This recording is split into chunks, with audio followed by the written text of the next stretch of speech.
All right, so let's take a step back. You've got all kinds of experience in direct selling. Mm-hmm. We're at the beginning of a brand new year, 2023. What are you seeing or looking forward to in the business climate of 2023 before we drill down into what you've done with the Rallyware platform? Well, when we think about what's happening this year, we can see that we definitely have less restrictions now on going out. The pandemic is dying out. Our distributors are starting to get their organizations back into their distributorships. So we see a return to in-person meetings. We are going to have our first major event in Tupperware, Brazil since 2019. We're going to have it in the end of March. So after so many years, we see that we're getting speed back and we're pushing forward now, and we can actually go back to our basics, which is going door to door, right? We are a direct sales company. We have to be in the street. We see that we are doing that again this year, which is great.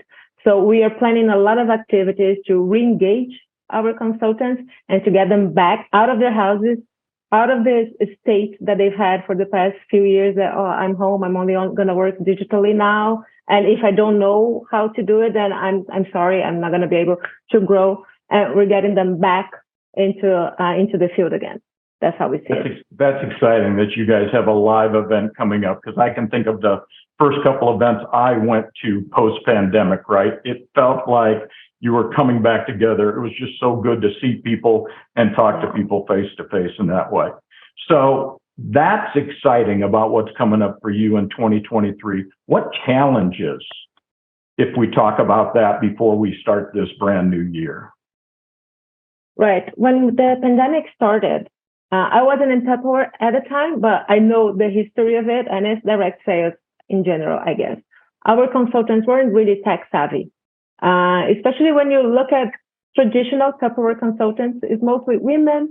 They're not that young. They're a little older. They used to be housewives, and they were definitely not tech savvy, and they didn't know how to work digitally. And a lot of them froze, didn't know what to do, and just froze at home.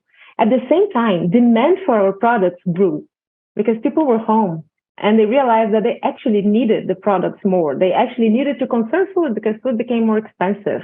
They needed to prepare food. They need to keep it. And being at home, you were using the products much more. So we had a sales force that kind of froze and a consumer that needed our products more than ever before.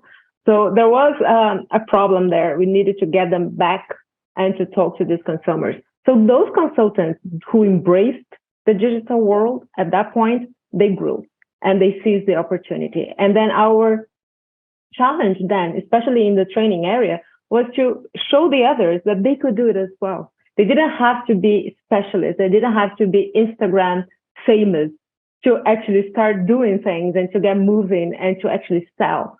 But that was our biggest challenge at the time, to move them into selling in a different way, into recruiting in a different way, and to get them engaged again with the business because they didn't know what to do at that point.